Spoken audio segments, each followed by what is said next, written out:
Bismillahirrahmanirrahim. Assalamualaikum warahmatullahi wabarakatuh. Perkenalkan, kami dari kelompok 1, mata kuliah keperawatan medikal 1, dengan dosen Nurse Taufik Septiawan, Magister Keperawatan. Kali ini kami akan menjelaskan tentang COVID-19, tanda gejala, dan juga cara mencegah penularan COVID-19. Kami beranggotakan 15 orang. Saya sendiri, Taufik, dan teman-teman saya ada Prio, Hai. ada Sulaiman, Hai. ada Rizky Aditya, Halo. ada Rizal, Hai. ada Hesu, Hai. ada Ananda, Hai. ada Alfib, Hai.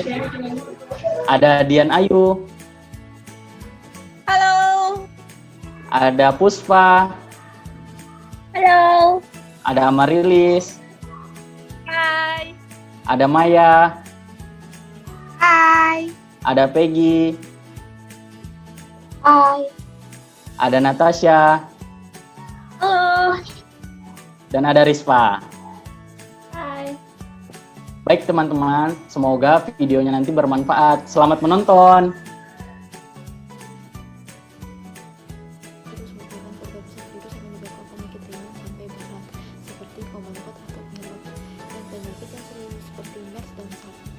Penularannya dari hewan ke manusia dan penularan dari manusia ke manusia sangat terbatas. Untuk 2019, COVID masih belum jelas bagaimana penularannya. Diduga dari hewan ke manusia. Karena kasus-kasus yang muncul di Wuhan semuanya mempunyai riwayat kontak dengan para hewan wahana. Jumlah kasus terkonfirmasi virus COVID-19 telah mencapai angka 266.845 kasus di Indonesia sejak awal COVID-19 masuk ke Indonesia hingga saat ini. Sedangkan kasus kematian akibat virus COVID-19 telah mencapai angka 10.218 dan 5 provinsi tertinggi angka kematian akibat virus COVID-19 ialah yang pertama Jawa Timur, yang kedua DKI Jakarta, yang ketiga Jawa Tengah, yang keempat Kalimantan Selatan, dan yang kelima adalah Sumatera Utara. Baik, saya akan menjelaskan kasus positif yang terkena virus corona yang ada di Indonesia sebanyak 266.845 kasus yang positif terkena virus corona yang ada di Indonesia. Sedangkan kasus yang telah sembuh yang ada di Indonesia sebanyak 203.014 kasus yang telah sembuh yang ada di Indonesia.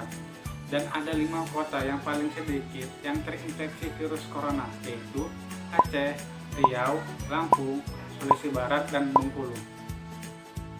Hai semuanya, di sini saya akan menjelaskan arti dan ciri dari zona merah. Kemudian saya akan menjelaskan urutan kasus COVID-19 tertinggi di Indonesia. Zona merah adalah suatu wilayah yang di dalamnya terdapat banyak sekali warga yang terpapar COVID-19. Di urutan pertama ada DKI Jakarta yaitu sebanyak 69.224 kasus. Di urutan kedua ada Jawa Timur 42.670 kasus. Di urutan ketiga ada Jawa Tengah 21.368 kasus. Dan yang keempat ada Jawa Barat 20.517 kasus. Dan yang terakhir Sulawesi Selatan 15.157 kasus. Selain zona merah, terdapat juga zona kuning, zona hijau, dan zona oranye. Menurut Satuan Tugas Penanganan COVID-19, terdapat beberapa kota di Kalimantan Timur yang teridentifikasi risiko sedang dan berisiko tinggi. Berikut peta zonasi menurut Satuan Tugas Penanganan COVID-19 atau kalian bisa cari di covid19.go.id. Menurut Organisasi Kesehatan Dunia atau biasa kita sebut dengan WHO, tanda-tanda mereka yang terinfeksi virus corona baru adalah batuk, sesak napas, hingga mengalami kesulitan bernapas. Pada kasus yang lebih parah, infeksi bisa menyebabkan pneumonia, sindrom pernapasan akut, gagal ginjal, bahkan kematian.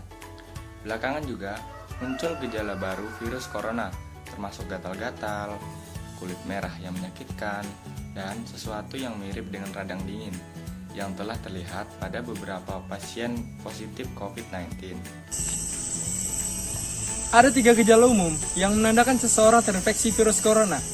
1. Demam, suhu tubuh di atas 38 derajat Celcius. Yang kedua, batuk kering. Batuk kering adalah batuk yang tidak mengeluarkan dahak. Itulah sebabnya, maka orang yang mengalami penyakit batuk wajib menggunakan masker untuk mencegah penularan virus corona. Yang ketiga, sesak napas. Sesak napas pada pasien COVID itu terjadi pada hari keempat dan ke-10 karena virus tersebut sudah terinfeksi di dalam tubuh. Selanjutnya ada beberapa gejala lain yang juga bisa muncul pada infeksi virus corona meskipun lebih jarang, yaitu 1. Diare, 2. Sakit kepala, 3. Konjungtivitis, 4. Hilangnya kemampuan mengecap rasa atau mencium bau, 5. Ruam di kulit. Gejala-gejala COVID-19 ini umumnya muncul dalam waktu 2 hari sampai 2 minggu setelah penderita terpapar virus corona. Sebagian pasien yang terinfeksi virus corona bisa mengalami penurunan oksigen tanpa adanya gejala apapun. Kondisi ini disebut happy hypoxia. Selanjutnya akan dijelaskan oleh teman saya Ananda Saputra. Selanjutnya adalah bagaimana gejala virus corona berkembang dari hari ke hari. Pada hari ke-1, pasien mengalami demam. Tubuhnya mungkin juga mengalami seperti kelelahan, nyeri otot, dan batuk kering. Ada pula yang mengalami diare atau mual pada saat 1 atau 2 hari sebelumnya. Pada hari ke-5, ada pasien mengalami kesulitan bernapas. Kondisi ini biasanya terjadi pada mereka yang berusia lanjut atau memiliki riwayat penyakit sebelumnya.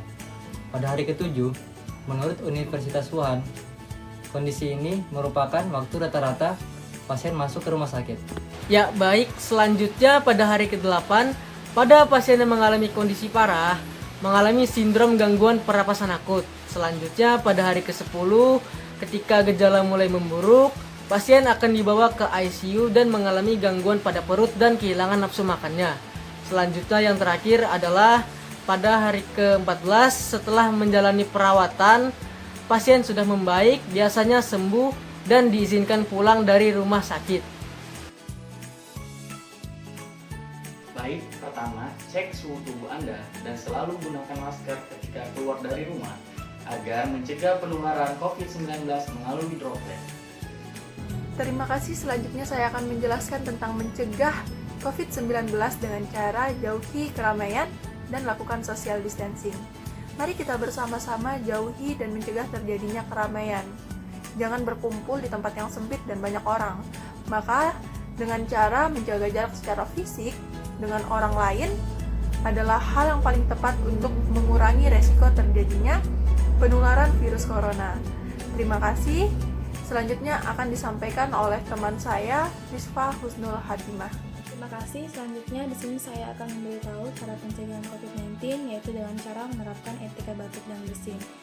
Sebelumnya, perlu teman ketahui bahwa pada saat kita batuk dan bersin, kita mengeluarkan ribuan bahkan jutaan partikel kuman penyakit. Oleh sebab itu, sangat penting untuk kita menerapkan etika batuk dan bersin. Bagaimana sih caranya? Yang pertama, kita menggunakan tisu menutup hidung dan mulut. Kemudian yang kedua, menggunakan baju lengan atas. Kemudian yang ketiga, menggunakan masker. Ketika sudah melakukan 3 hal tersebut, jangan lupa untuk membuang sampah masker ke tempat sampah dan mencuci tangan dengan 6 langkah yang benar. Itu yang dapat saya sampaikan. Selanjutnya akan disampaikan oleh teman saya. Terima kasih. Baik, terima kasih. Saya akan melanjutkan sedikit tentang pencegahan COVID-19 dengan cara mencuci tangan. Dilansir dari sehatnegeriku.kemkes.go.id bahwa mencuci tangan adalah cara yang paling efektif untuk mencegah, mematikan, atau merusak virus yang mencemari tangan kita. Berikut adalah contoh-contoh cara mencuci tangan.